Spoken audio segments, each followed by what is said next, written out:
Where did it go? Pull it up, Paul. What do I want to wear today? Ow, I just put myself right now.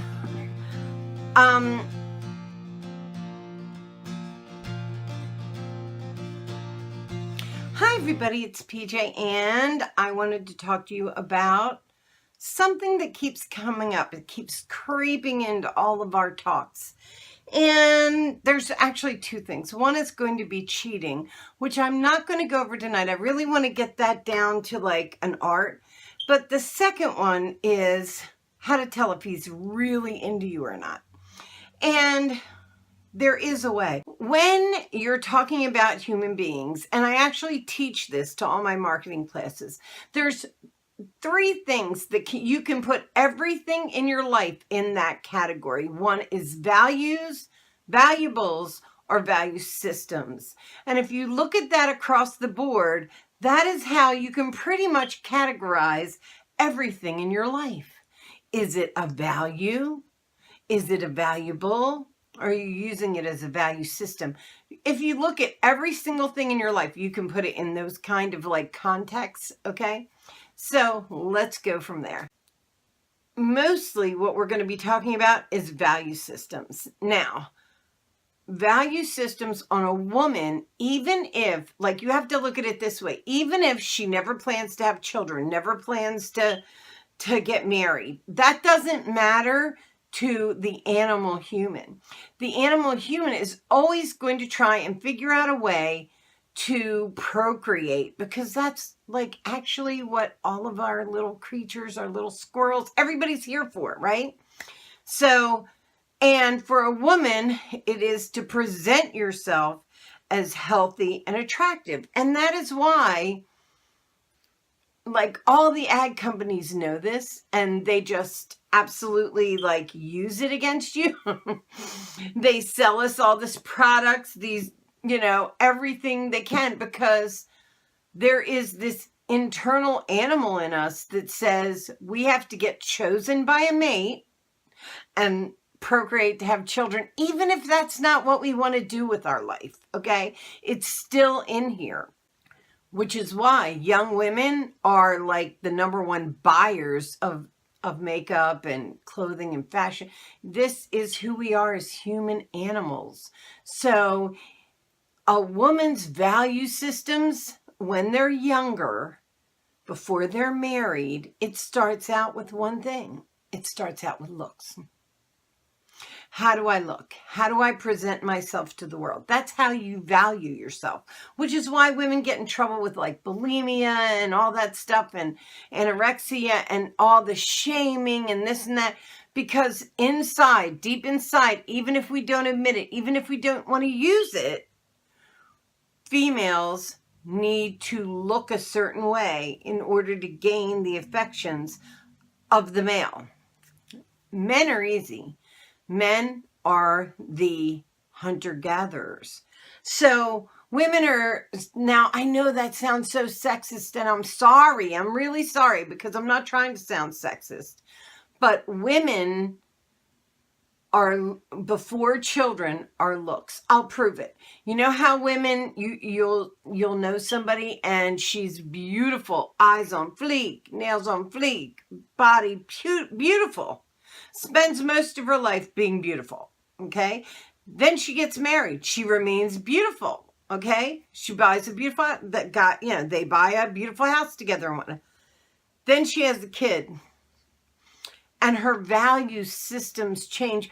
The things that change value systems, by the way, are like big things in your life. Like having a baby would change your value system. So all of a sudden, the same woman that is on fleek, beautiful, that's what she's about, it slides over, not everybody, but people that have a hard time balancing, this is what happens. It slides over to the kid.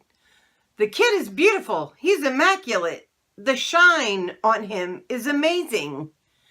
And she's a slob. She's wearing his clothes. She's got puka, you know, her hair's up in that messy bun thing, which I hate. So that is clear sign that her value systems have switched over to the child, and that she didn't balance it out for herself well. Now, with men, they're the hunter-gatherers. They care about valuables. Like, that's what they're about. What can I collect? Even if they never want a wife, never want a kid, this is the animal human. What can I collect to ensure that I'm stable so that if the right girl comes along, we can get together and create and procreate, because that is what ultimately we are here to do, whether we actually have all this other stuff we do. That is, like, as an animal, that's what we're here to do, is to perpetuate the species of human. So that's what you can use to know whether a guy's into you or not. Does he invest in you? Remember, a guy's value systems don't usually change. They are about how people perceive them as the hunter-gatherer. Do they have a job? Can they maintain you? Can they get you everything? Like that kind of stuff. Now, there's a hitches in this, so hold on. It doesn't mean you have to be some gold digger to figure out whether or not a guy is into you. But guys invest. They invest in a relationship. It's different for a woman. Women are more open, more nurturing, more willing to give chances and times. Men invest. So, is he investing in you? And I'm not talking about in the very beginning of the relationship, because at the beginning of the relationship he's going to invest in you to try you out, to see if you're a good shoe fit. Do you understand? Like, that's what he's looking for. So, in the beginning, you are going to be invested in on some way, just to see if it's a good fit. But then, is he wanting to sit around and Netflix and chill every weekend? Does he not want to invest in you? Is he investing in you? Is he taking you places? Is he getting you things? Is he investing his emotions in you? Is he investing his emotions in you? That's another thing. You got like a medical student. He can't put the money up to invest in you that way. Then he'll invest in other ways to ensure you stick. So he will invest in the way of like his time, his emotions, his life. He'll share his life. Does he share his life with you? Guys that don't share their life on you, they're not investing. And that's what you want to look at. Not in the beginning, but after you get over that initial hump, absolutely look for the investment. If they're into you, they will invest in you. They will put all of their emotion, like they'll start piling stuff in like a piggy bank, right? And the answer for you is he not investing? Now, if he can't invest financially for whatever reason, because that's not where he is in life or whatnot, then is he not investing in you emotionally? Does he not tell you, like, there is a balance here. Like, if he doesn't have the money, then he should be higher in the emotion. Like, and you have to look for that. That is your cue, whether or not this is going to stick around. On the guys that don't invest, believe me that there'll be some incident that comes along and it'll be over. And that's okay. It's okay that it's over, because there's more guys than there are light bulbs on Broad Street. Like, isn't that what they say? Light bulbs on Broad Street. And it's true. There's so many people out there. There is always somebody for somebody if you want it. Like, it's out there. But you have to be smart. Women have to be smart about this. I mean, I noticed that a lot of people like play house very early on in relationships anymore. The problem with that is the first few months, you're not showing who you are for real. You're not showing him the worst of you. You're not showing him when you have cramps and when your car broke down. And neither's he, guys. Neither is he. He's showing you the absolute best. This is my perfect self. And that's great, except for it doesn't last. And you want to know if you can deal with somebody who's like, they're not supposed to show who they are right away. They are supposed to put their best foot forward. These teeth are driving me crazy. I'm getting them fixed. They're supposed to put their best foot forward. They're supposed to be on their best behavior at first. But then there comes a time where they need to open up and show you the real them. And the way you find that is when bad shit starts happening.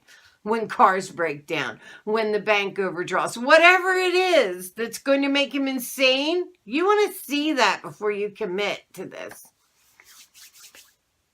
Women, you have to give it yourself too. You can't be so gun shy that you hold yourself back and like just take all your cues from him. That's actually giving away your power, which is a bad thing.